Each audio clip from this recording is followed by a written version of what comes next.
Hey guys, it's Scott with scottieb Cards, and in this video, look at the top 25 players under 25 in the baseball card hobby right now. If you're watching this video, sit back, relax, sit down and get ready for a show because this is going to be one of the longer videos I've ever made. I recorded this once already and it was very long, so I started it over entirely. And I'll try to be quick. I want to give you enough information on each of these players where it's worth your time, but also not take up an hour of your time. So with that being said, I want to talk about the top 25 players that you could look to invest in. Obviously, investing in players under 25 is one of the most dangerous things you can do. It's less dangerous than prospecting, where you're actually looking at minor leaguers, but it's more dangerous than buying someone like a Freddie Freeman or a Mookie Betts or even a Shohei Ohtani, who's more established and done things. But there is upside and it's fun to get excited about young players, especially if they're on your team. So that's what we're doing in this video. So sit back, relax, and let's jump into this. Very first thing I'll note, I'm showing you CJ Abrams first. I actually did this ranking. Everybody in the top 25 I like all of them. But I did this ranking where I did career so far, future value, upside for their career, and hobby desire. Hobby desire is what I've seen on social media for baseball and baseball card related posts and collecting and pricing, all of that. What you're going to see is over on the right here is the PSA 10 price of their cards, and below that is the value of their gold flagship PSA 10. Some of these players don't have Bowman Chrome autographs, and some of them don't have any sales of their PSA 10 golds because they're very young and their cards just came out, like a James Wood who came out in Series 1, who will be on this list. Spoiler alert. But with that being said, I did use market movers for all of these and I was very impressed. They had almost every single player. Actually, they had every single player that I wanted for the flagship PSA 10s and for the flagship gold PSA 10s and the Bowman Chrome base PSA 10s. They had every single player. So if you're interested in using market movers for your own collection or anything like that, you can use my code scottieb and you'll get a 2-week trial for free and then 30% off after that. Without further ado, here is numbers 30 through 26. This is kind of like a honorable mention type situation. We have Torkelson, Zach Geloff, we have Evan Carter, who's got sent down to the minor leagues, unfortunately, but he was great for the World Series run and before that, so I think he was worth having on here. We have Wilyer Abreu, who probably was going to be higher because I have his hobby desire pretty low right now, because that's true. But if he keeps playing the way he has the first 2 games of the baseball season, Red Sox fans are going to really like him. And then we have Hunter Green, who could be higher on this list, but the problem with him, he's a pitcher in Cincinnati, so maybe he probably won't have a ton of value. It's kind of the main concern is with the hobby desire, even though he has a 6 career so far, and probably a 6 to 8 upside, to be honest. I put 6, but it could have been higher. At number 25, we have no one, because I did Mason Miller at 25 without realizing he was already over the age of 25. And the way that I did this is that this has to be going into their age 25 season. Mason Miller is going into his age 26 season. So he may be 25 technically right now, but it has to be heading into that age season. So that's how these players were determined. But at 24, we have CJ Abrams, and all these stats are going to be the same, like what I laid out for their career highlights, all their career. And down here is Zips projections. If you want to give an idea of what Zips thinks that player is going to do for the next 3 years, we'll go very quick on probably players 24 through 14, just so we don't have this be too long. But CJ Abrams was a trade piece in the Juan Soto deal, and he's been a very good major league shortstop. He's been above league average hitter last year, but about a league average hitter for his career, and he has potential to be a well above league average hitter, if I'm being honest. This past year, though, he had 20 home runs, he had 31 stolen bases, he did get caught 12 times, which isn't great. He did strike out quite a bit, and his OBP wasn't great at 314, but still worth 3.4 WAR and to get an all-star selection. He's not projected by Fangraphs to have a great career the next 3 years. I think these projections are very low and conservative. We'll see that be a theme moving forward, but as number 24 was CJ Abrams, a 6 career, 6.5 upside, and a hobby desire of 3 so far. All of those could be higher by the end of the season.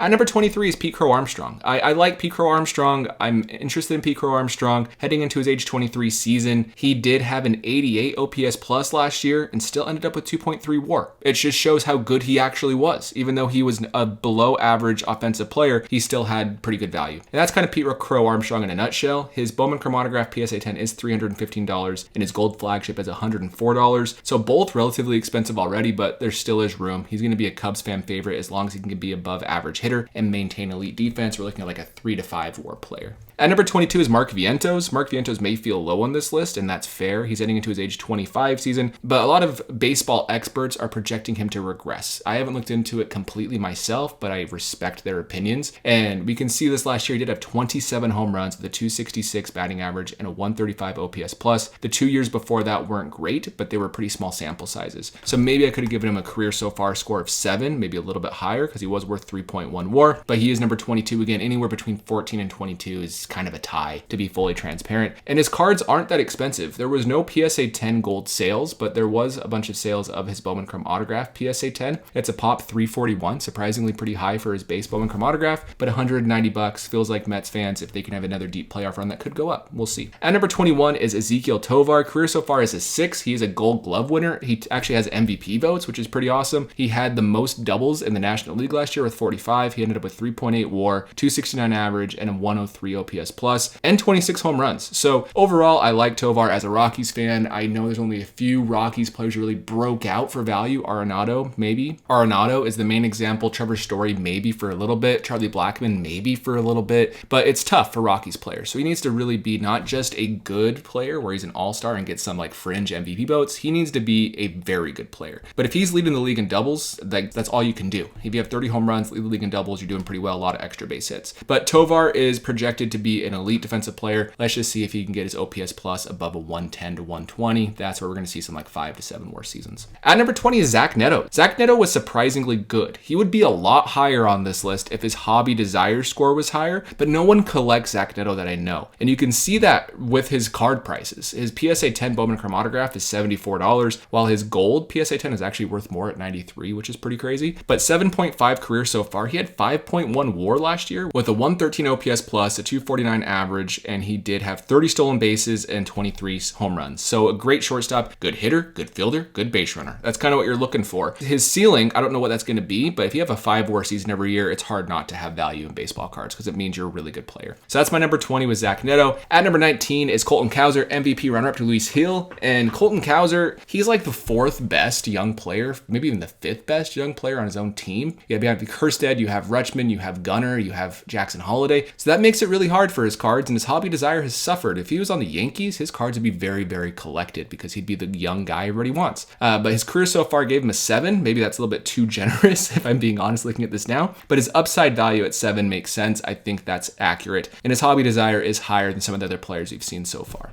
At number 18 is Anthony Volpe. You might say, why is Volpe higher than some of these other guys like a Zach Neto? He obviously wasn't quite as good last year. Volpe did have a Gold Glove. He won a Gold Glove, which is surprising. His bat is below league average. His bat was projected to be very good at Major League Baseball, at least league average, and he's been 20 points below league average basically his first 2 years in the big leagues. 21 home runs his first year, 12 home runs his second year, hit 243 last year. Volpe needs to step up his offensive game to justify his values. $280 for a PSA 10 base, Bowman Chrome autograph, and $250 for a gold flagship rookie card as well. So in a PSA 10. So right now, the only thing really propping up his cards is his hobby desire at a 6, where he's above those other players, but his future value is really high. If he can become a 120 OPS plus guy, he's going to have a 6 to 7 WAR season in his career. So that's kind of what people are banking on. At number 17 is Mason Wynn. Mason Wynn was really good. 5 WAR player last year. OPS plus of 102, about league average, hit 267 with 11 stolen bases, 15 home runs. And overall, maybe I have too much faith in Mason Wynn. Maybe I gave him too high of a score with an 8 career so far with that 4.9 WAR last year. But his future value is about a 7, so kind of where he was this past year. I don't see him getting too much higher. Maybe he gets his OPS plus a little bit. He has a cannon of an arm at shortstop. He's very fun to watch. He throws the ball like 100 miles an hour across the diamond, and he's going to be the Cardinals' face of the franchise in the future. So all of those things do help. He has a 5 hobby desire. I think that could be higher as a Cardinal, but that is number 17. At number 16 is James Wood. James Wood is like 6'7". He's one of the fastest players in Major League Baseball, and he has unreal untapped power. It's unreal what he can do. He needs to work on pulling the ball. I think he only had like 1 or 2 home runs last year where he pulled, which is crazy to see. But he had a 122 OPS plus last year in almost 80 games with 1.1 WAR. So there's a chance he's going to be an MVP type player in the future. But James Wood, his Bowman Chrome autograph pricing reflects that at $459 for a PSA 10 base. And there's no gold PSA 10 sales because it just came out right now.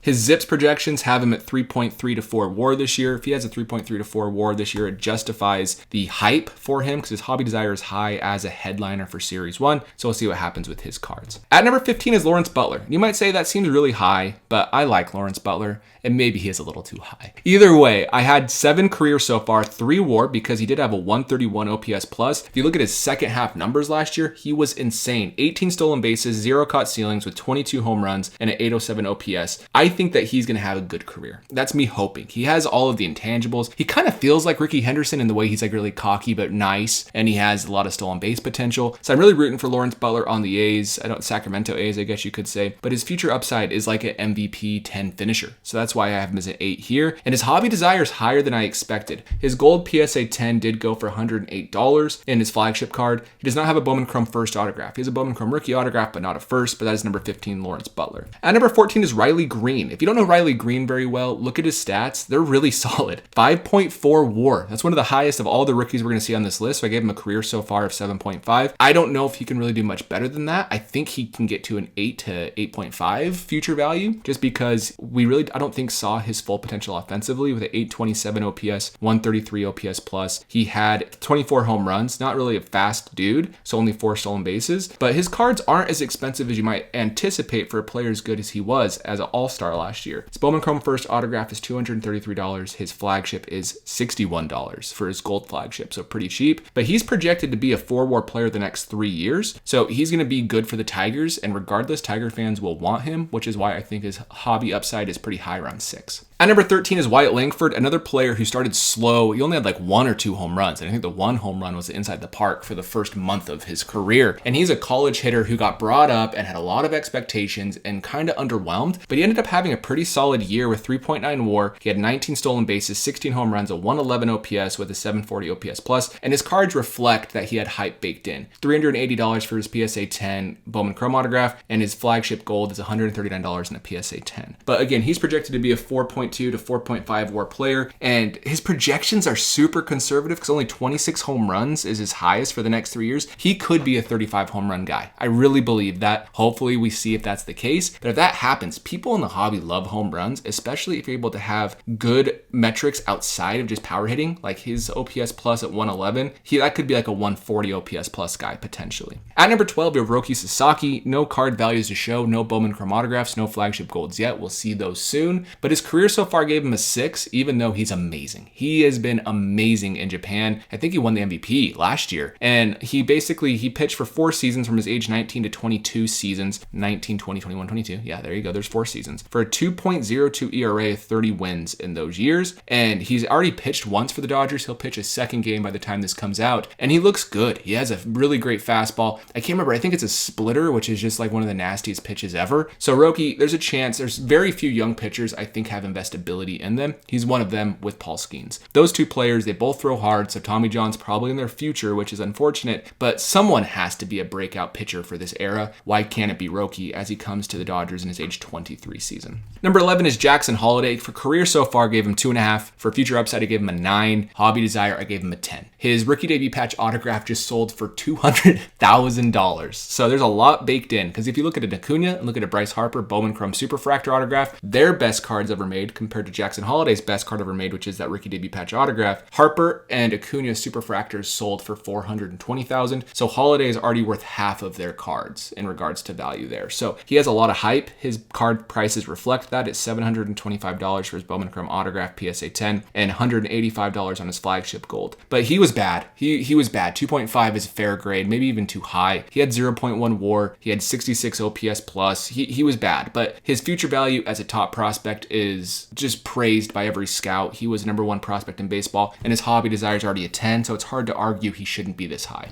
At number 10 is Michael Harris. You kind of forget Michael Harris is only 24, heading into his age 24 season, because he's been just pretty good. This last year was a very big step back, but even though it was a big step back, he still had a good year. And that's what I like about Michael Harris. In 110 games, so not a full season, 3.2 WAR, 16 home runs, and a 99 OPS plus, about league average. But he has a 133 OPS plus his rookie year with 5 WAR, where he won Rookie Rookie of the Year. So I do think he could bounce back, and his cards have already dropped quite a bit, so there's potential there for him. And he's projected to be a 4.6, 4.5, 4.4 WAR player with 20 home runs and 15 stolen bases. That's a pretty solid big leaguer, but I think he has like MVP level in him still. So I have a 7.5 that could be easily an 8.5 to a 9. But that's Michael Harris, number 10. At number 9, we have Junior Caminero. This one is more banking on the hobby desire. He is collected right now. People are wanting his cards right now. I know they're not super expensive, but people are speculating on Junior Caminero, which helps. His future value is also basically MVP caliber. He is the top prospect coming into this year, essentially. Only 21 years old, which is a huge deal for card values. Junior Caminero, he's basically been league average since he's played, but that was at age 20 when the average big leaguer is like 27, I think. So that's my number 9. I think overall he could be the breakout player this year, or he could be number 25 next year. We'll see where he ends up. At number 8 is Corbin Carroll. The thing about Corbin Carroll is if his shoulder holds up, he's going to be collected because he's going to be good. He had a really big stance change this year, but he was also a player who had a terrible first half. I wrote him off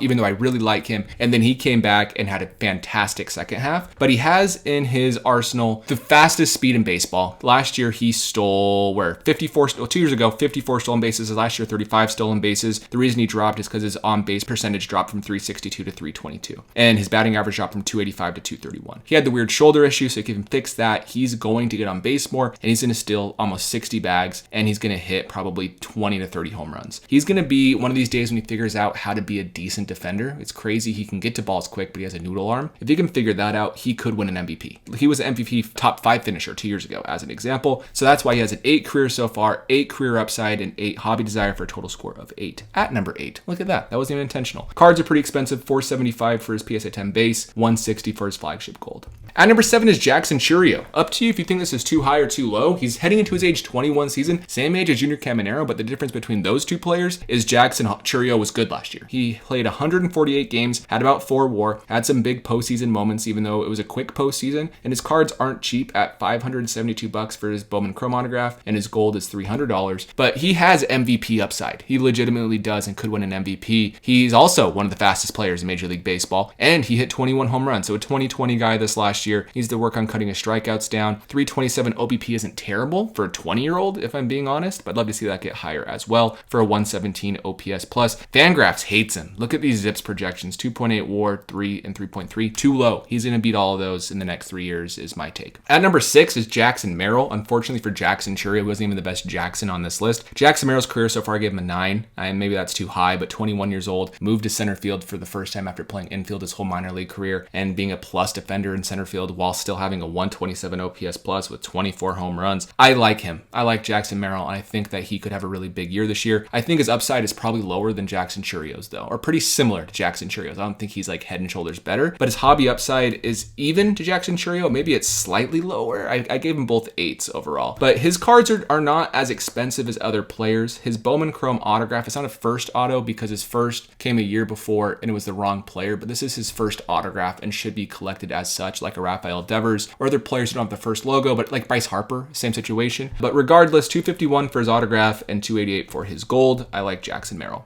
Elly De La Cruz is number 5. Might surprise you, but I think his hobby desire is really strong at 9. His Superfractor Bowman Chrome autograph just sold for over $350,000. His future value upside is a 9. He had 67 stolen bases last year while having 218 strikeouts and an OBP of only 339. If he gets on base at a 260 clip, he's stealing 75 to 85 stolen bases, 25 home runs last year. He could be a 35 home run player in that ballpark. I like Elly De La Cruz. I think his upside is through the roof, which is why his cards are extremely expensive. $1,000 for his base Bowman Chrome autograph, $500 for his gold. He's projected to be a 5 WAR player the next 3 years heading into his age 23, 24, and 25 seasons. He could easily be that. He could be lower, but I also think he has upside of like a 10 WAR player if all breaks right. I don't know if that'll happen, but it could. At number 4 is Paul Skeens. I know it's hard to put a pitcher this high. I gave him a 10 for his career so far. He had 6 WAR and a 1.96 ERA in 23 games last year at age 22. And he was a Cy Young top 3 finisher with a Rookie of the Year win. His Bowman Chrome autograph is at $1,250. His gold is $411. His hobby desire is a 9. I didn't give it a 10 because he's a pitcher, so that's what held him back. Jackson Holliday's the only 10 so far. Maybe Elly should have been a 10, to be honest. But his future value gave him a 7, not because he doesn't doesn't have the stuff, but because he is a pitcher and there's always the risk of injury. I think that might have been lower than Roki Sasaki, so I probably should have given him an 8. But regardless, Paul Skeens, really good. I'm just concerned about his UCL, right? Tears it, has Tommy John, it hurts all value moving forward. But regardless, he's going to be good. He's going to be good. He's going to have some massive seasons, and he's probably going to win a Cy Young or two. It's hard to say he's going to be the pitcher of the generation, but he's the best pitcher lined up so far to have dominance. Plus, he has a huge following in outside of baseball, right? He's kind of transcends baseball right now, which is rare. At number 3 is Julio Rodriguez. He's another player where you think, how is he younger than 25? He's younger than 24. He's heading into his age 24 season this year. That's younger than a lot of players on this list. And he has 2 top 10 MVP finishes, and he has a 147 OPS plus, 130, 116 OPS plus in his bag the last 3 years, with 28 home runs, 32 home runs, and 20 home runs, while stealing 25 bags, 37 bags, 24 bags. He could be a 40-40 player pretty easily. It's unfortunate he plays in Seattle's ballpark because that ballpark kills his numbers every single year. And it's unfortunate that he can't hit in the months of like April through May for some random reason. But regardless, Julio has 16 WAR through his age 23 season. He's 9 career so far, 9 future value, and a 9 hobby desire for an average score of 9. His Bowman chromatograph is $1,000. His gold is $370. Julio is great, deserves to be in the top 3. At number 2 is Gunnar Henderson. Career so far, 10. Future value so far, 10. Hobby of desire so far, 8. How can you not give career so far and future value a 10 when a guy had 6.1 and 9.1 WAR respectively the last 2 years, with a 125 and a 159 OPS plus, with 28 home runs and 37 home runs the last 2 years, and so forth. Good defensive shortstop with a career 141 OPS heading into his age 24 season. He's projected to be a 6 WAR, 6 WAR, and 6.2 WAR player for the next 3 years, which is MVP caliber. I would say any average season he would have won MVP this last year, but he was actually fourth behind Soto, Witt, and Judge.